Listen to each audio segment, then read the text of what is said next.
Hello students, so today we would be discussing again about the proteins as well. Okay, in the previous lecture we did talk about different types of proteins which were termed as non-enzymatic proteins. ठीक है, enzymatic proteins की बात हुई थी जो catabolic activities में participate करते हैं, और non-enzymatic proteins में we had a lot of names. जैसे कि एक नाम था अपने पास rhodopsin. ठीक है, अगर rhodopsin को आप रिकलेक्ट करो तो ये विजुअल प्रोटीन है, रेटिना में पाया जाता है. अगर आप बात करो abrin, okay, abrin is a toxic protein. फिर अगर अपन बात करें रिसीन, तो ricin is also toxic protein which is obtain from the castor. ठीक है, फिर we did talk about the GLUT4, this was useful in transport of glucose. We did talk about transferrin which was useful in transport of iron in the blood. ठीक है, फिर we did talk about the P protein which was useful in transport of food in the phloem. ठीक है, फिर we did talk about the regulatory proteins जिसमें अपन ने नाम लिखा था इंसुलिन का जो शुगर का लेवल कम करता है, और दूसरे का नाम लिखा था that was ग्लूकागॉन जो शुगर का लेवल बढ़ाने का काम करता है. ठीक है, फिर there was actin, myosin, these were contractile proteins. ठीक है, so this all category of proteins they belong to the non-enzymatic proteins. अभी यहाँ पे प्रोटीन्स को अपन क्लासिफाई करते हैं, डिफरेंशिएट करते हैं on the basis of the contents in it, कि यार किससे बने हुए. तो किससे बने हो तो आपको बताइए कि यार प्रोटीन्स तो बनते हैं एमिनो एसिड से, करेक्ट है, but in some of the cases there are amino acid present as well as there is non-protein part, non-amino acid part along with the protein. ठीक है, those proteins are termed as conjugate proteins. So पहले बात कर लेते हैं simple proteins.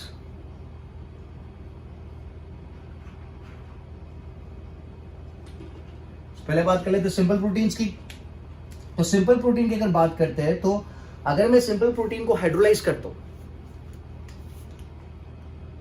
when hydrolyzed, simple proteins when hydrolyzed result in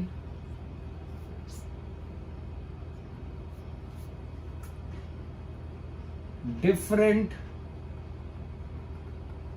type of amino acids. Simple proteins when hydrolyzed results in different types of amino acid. तो ये जो protein है simple protein, ये सिर्फ बना हुआ है एमिनो एसिड से, सिर्फ बना हुआ है एमिनो एसिड से. अगर एग्जांपल लेते हैं तो एग्जांपल में we can take ग्लोब्यूलिन्स.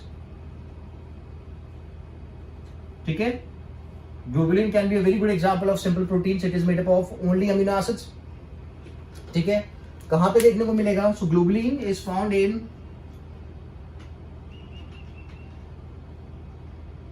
Blood plasma. It also forms antibody.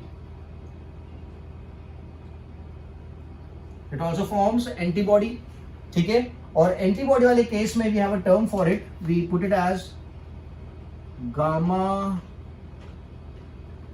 globulin. Antibody बना रहा है अगर ग्लोबुलिन तो we term it as gamma globulin. ठीक है, तो ब्लड प्लाज्मा में अवेलेबल है, एंटीबॉडी का फॉर्मेशन कर रहा है. एक और चीज जो है दैट इज एल्ब्यूमिन. एल्ब्यूमिन भी सिंपल प्रोटीन है जो प्रेजेंट है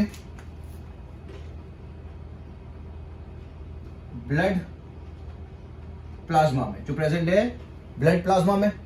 ठीक है, and it is also found in the egg. Egg में it works as storage protein. Egg में it works as the storage protein.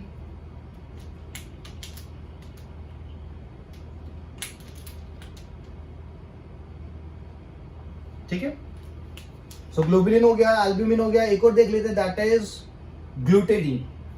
क्या है? ग्लूटेलिन. ग्लूटेलिन is storage protein in the wheat. It is storage protein in wheat. ठीक है, simple and easy. सो ये 3 example मैंने दे दिए। अच्छा, एक और प्रोटीन अगर अपन को लेना तो we can take the histones as well. ठीक है, हिस्टोन्स क्या है? Histones are also the proteins which are made up of amino acids. और हिस्टोन का काम अगर मैं बता दूं तो they are used in wrapping the DNA. Okay, they are used in wrapping the DNA. I'll write this down. Histone.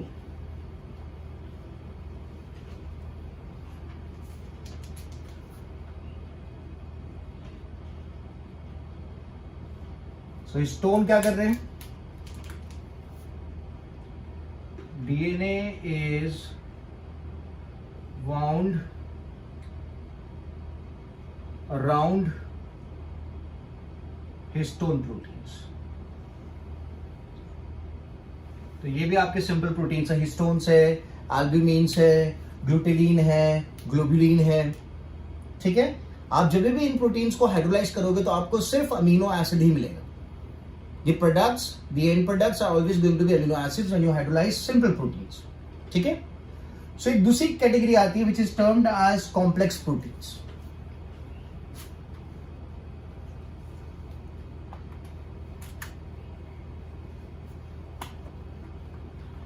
So we have a category जिसको we can term it as complex भी बोल सकते हैं and conjugate proteins भी बोलते हैं। complex and conjugate proteins. So what do we have here?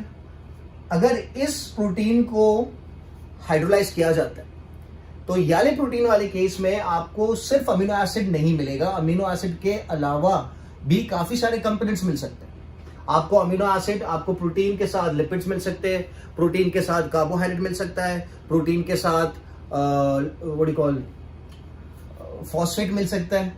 ठीक है, सो अगर प्रोटीन के साथ फॉस्फेट अटैच है या प्रोटीन के साथ लिपिड अटैच है या फॉस्फेट के साथ ग्लूकोज अटैच है, कार्बोहाइड्रेट्स अटैच है, तो उस केस में the proteins are going to be termed as conjugate proteins. तो मैं लिख देता हूं।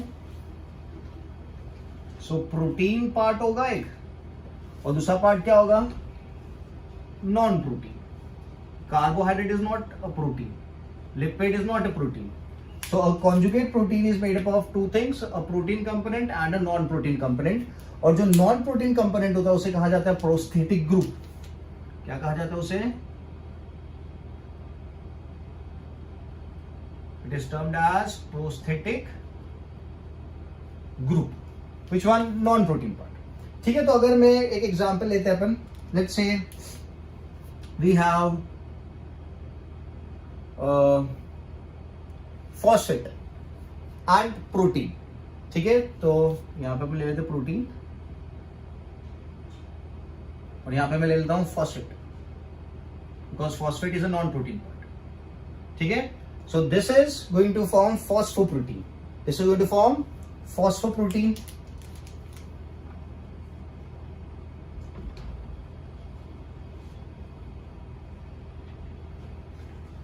ठीक है, अगर मैं यहां पे लेता हूं protein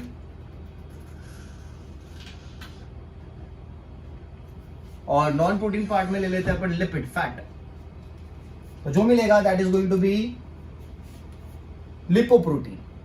it is going to be known as lipoprotein.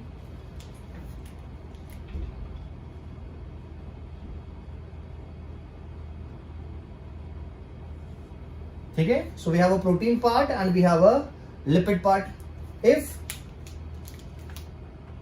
we have a protein along with a nucleic acid, nucleic acid मतलब डीएनए हो सकता है, आरएनए हो सकता है, तो यानी केस में protein along with the nucleic acid along with the DNA, so that is going to be histone। अभी जो अपन आगे बात करी कि हिस्टोन किस काम में आता है, हिस्टोन के ऊपर डीएनए को वाइंड किया जाता है, तो डीएनए हो गया न्यूक्लिक एसिड और आपका प्रोटीन हो गया histone.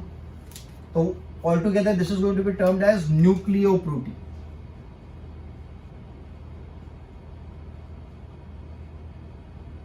This is going to be termed as nucleoprotein। ठीक है, और अगर प्रोटीन के साथ शुगर या फिर कार्बोहाइड्रेट्स आपको बोल रहा हूं, अगर उसको लगा देते हैं साथ में कॉन्जुगेट पार्ट में या फिर नॉन प्रोटीनेशियस पार्ट में या फिर प्रोस्थेटिक ग्रुप में, तो उस केस में we would term it as glycoprotein.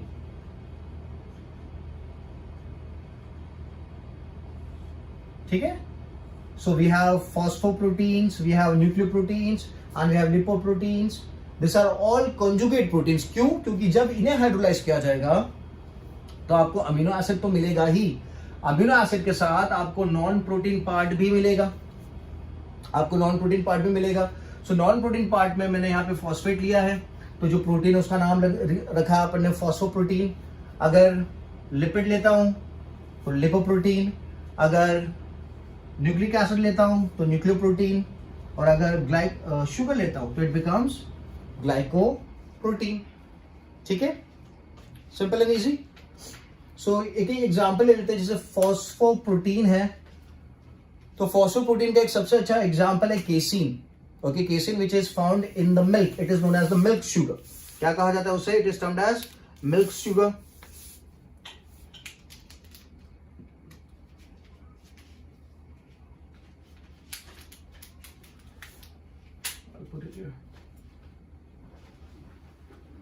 Casein, which is a milk sugar. So casein is very good example of the phosphoprotein. ठीक है. अब लिपोप्रोटीन्स की बात करते हैं तो they should have a lipid with them. तो लिपोप्रोटीन का एक सबसे अच्छा एग्जांपल है the proteins which are found in the cell membrane. The proteins which are found in the cell membrane, so they are termed as the cell membrane proteins.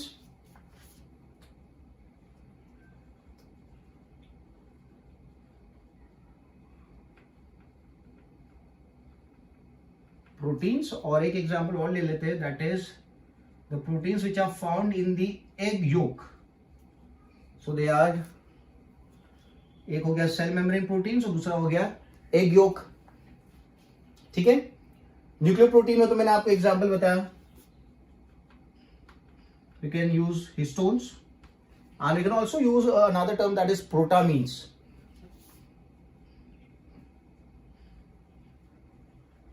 Okay, histones and protamines can also be used. ठीक है. और glycoprotein की अगर बात करते हैं तो glycoprotein के एग्जांपल में we can take collagen, mucin antibodies. Collagen, mucin and antibodies. ठीक है. प्रोटामीन्स की अगर मैं बात करूं, protamines is a protein which is used for wrapping DNA in the sperm. ठीक है, क्लियर है. मैं फिर से एक बार लिख देता हूं. Done. So this are conjugate proteins. Example भी दे दिया मैंने, केसीन है, cell membrane proteins, egg yolk, histones और protamines, collagen, mucin and antibodies. ठीक है, let's move ahead. Pause the video, copy down the details.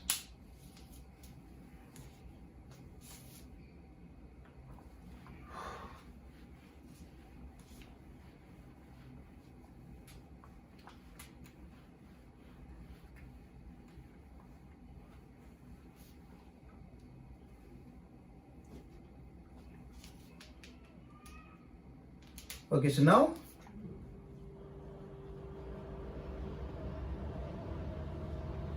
proteins can also be classified or grouped into acidic proteins and basic proteins.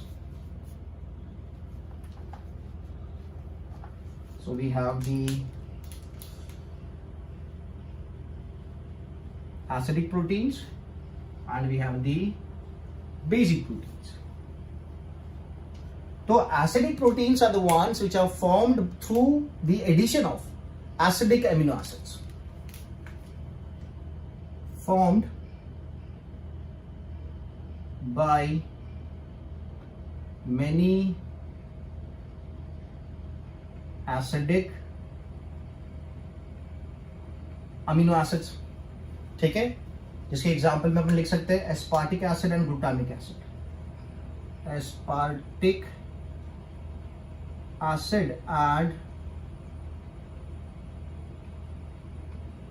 glutamic acid, aspartic acid and glutamic acid. जिसके example की अगर मैं बात करूं, सो we have prothrombin है, ठीक है, we have globulins, albumins,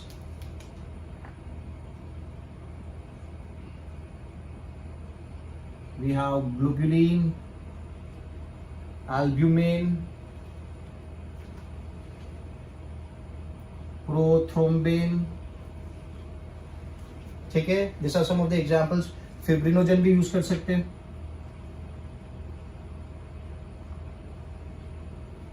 ठीक है. So these are all acidic proteins which are going to be formed by, they would be formed by many acidic amino acids such as aspartic acid and glutamic acid. एक और यहाँ पे डाल सकते हैं, plasma protein भी आप example में ले लो, ठीक है. बेसिक प्रोटीन्स की अगर बात करेंगे तो बट ऑब्वियस है, basic proteins are going to be formed by the addition of many basic amino acids. जब काफी सारे बेसिक अमीनो एसिड्स साथ में आ जाएंगे ना, तो they are going to form the basic amino acids, ठीक है. सो वी हैव हिस्टिडीन है,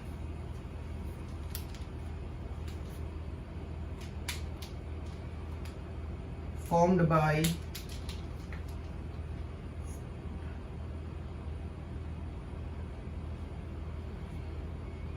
many basic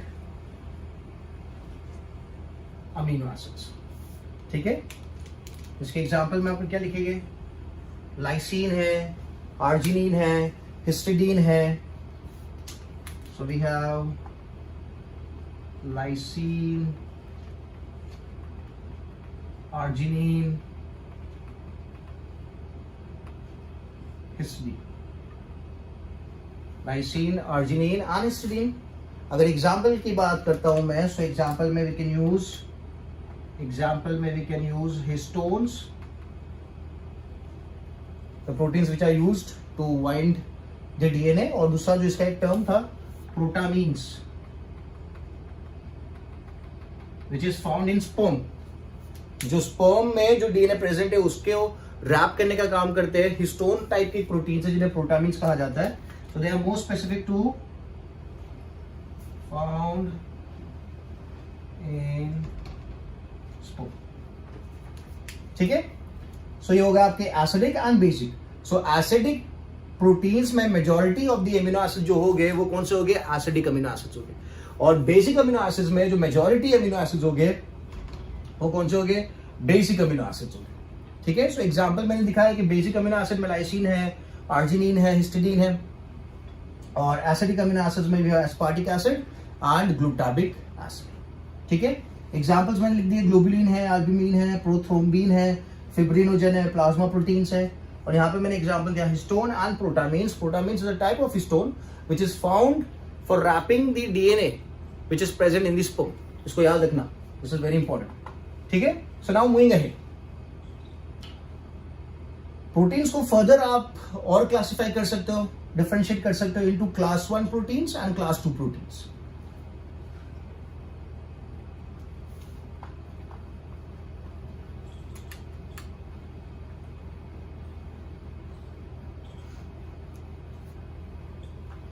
So we can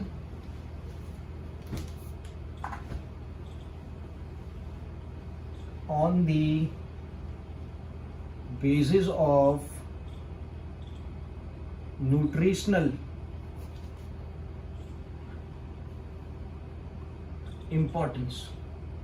अगर न्यूट्रिशन के बेसिस पर बात करें डिफरेंशिएट करने की, on the basis of nutritional importance की अगर बात करते हैं, तो proteins can be differentiated into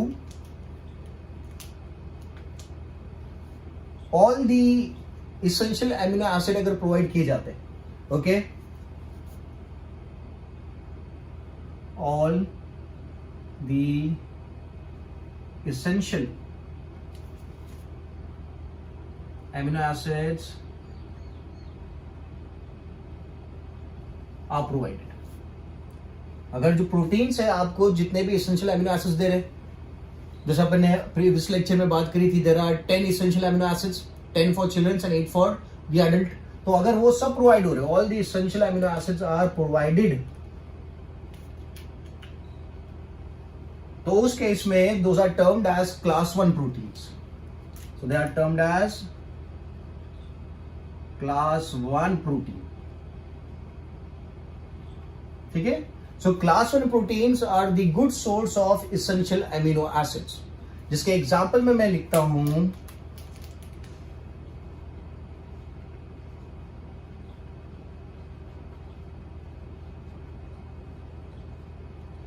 animal protein.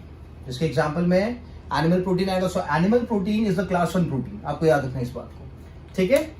और दूसरी कैटेगरी में अगर मैं इसे डिफरेंशिएट करूं तो क्या लिखूंगा, not all the essential amino acids are provided, और we can also put it as do not provide essential amino acids. Do not provide essential amino acids. तो we term those amino acids तो provide कर रहा है but not the essential ones. जो अपने 10 amino acids की बात करी थी ना, वो प्रोवाइड नहीं हो रहे, नॉट ऑल ऑफ देम. तो we term it as class 2. This is class 1, this is class 2. We term it as class 2 proteins. ठीक है. और इसका सबसे अच्छा एग्जाम्पल है प्लांट प्रोटीन्स. तो एग्जाम्पल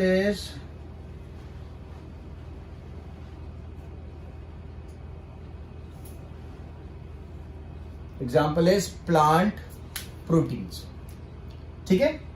सो अगर सब इसेंशियल अमीनो एसिड्स आपको प्रोटीन में से मिल जाते हैं तो उस प्रोटीन को कहा जाता है क्लास 1 प्रोटीन, और जिसका एग्जाम्पल है एनिमल प्रोटीन. और अगर आपको सब इसेंशियल अमीनो एसिड्स नहीं मिल पाते तो उसका एग्जाम्पल है class 2 protein. I'm sorry, that is termed as class 2 proteins, जिसके एग्जाम्पल में है प्लांट प्रोटीन्स. ठीक है. Simple and easy. क्लियर है. सो इसीलिए आपने देखा होगा जो अपनी डाइट होती है, the diet constitute of cereals and pulses. The diet constitute of cereal and pulses.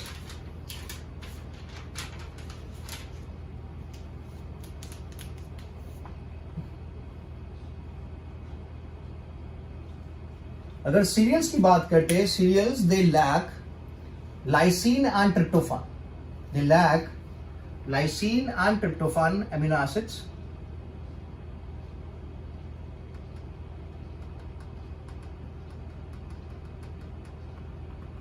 Lysine and tryptophan amino acids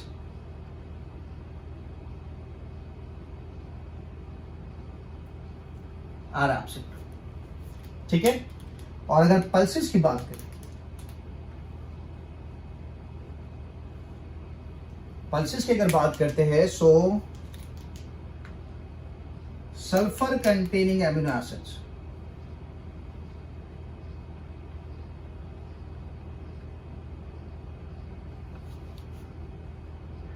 amino acids like methionine and cysteine are absent. Sulfur containing amino acids like methionine and cysteine are absent. ठीक है.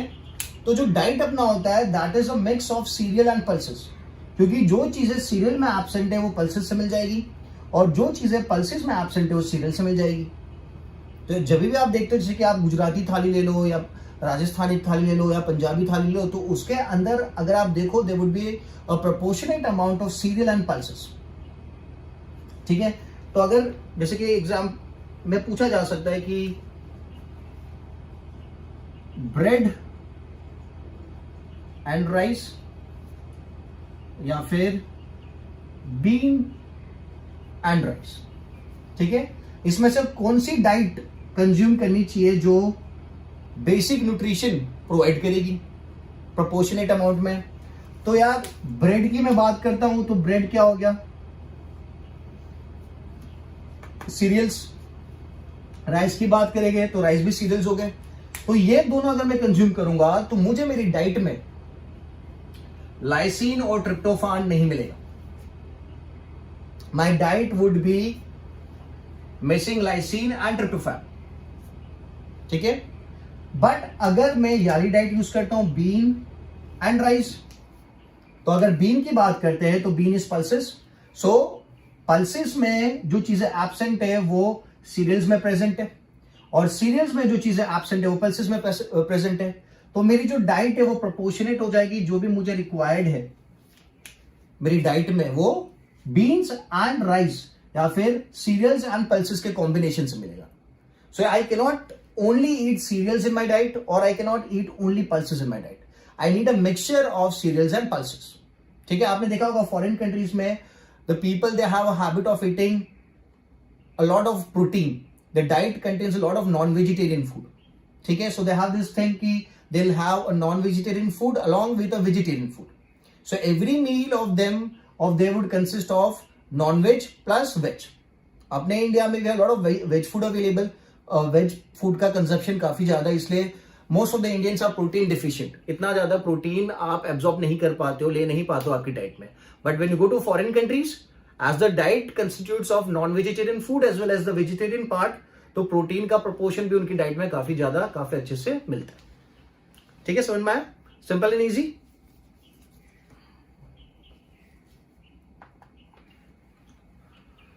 सो nutritional basis पे भी देख लिया.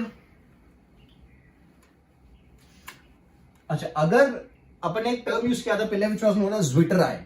Okay. Zwitterion की अगर मैं बात करूं, मैं फिर से आपको बता देता हूं.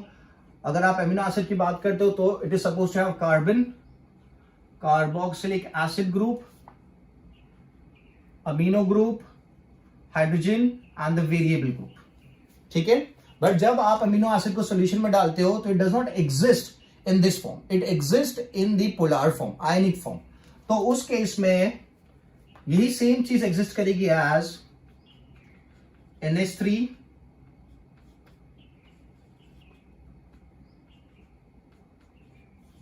ठीक है. यहां पे हुआ क्या, it takes up the hydrogen, N accepts the hydrogen, जिसकी वजह से इसका H यहां से चला जाता है. ठीक है. So this is negatively charge और यहां पे H आ जाता है, इसलिए इट्स पॉजिटिवली चार्ज. तो ये जो स्ट्रक्चर मैंने बना रखा है पोलर स्ट्रक्चर अमीनो एसिड का, which is known as the zwitterion, it has a positive charge as well as negative charge. इसके पास पॉजिटिव चार्ज भी है, नेगेटिव चार्ज भी है. ठीक है.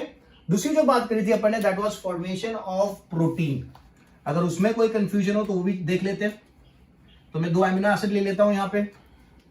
तो 2 अमीनो एसिड अगर लेंगे तो CH इस तरीके से भी लिख सकते हैं. This is the carboxylic acid group, NH2 और यहां पे R1 ले लेते हैं. ठीक है. और दूसरा एक अमीनो एसिड ले लेते हैं. इस तरीके से मैं लिखता हूं सो दैट आप अच्छे से समझ सको. NH2 ही लिखा हुआ है. कार्बन,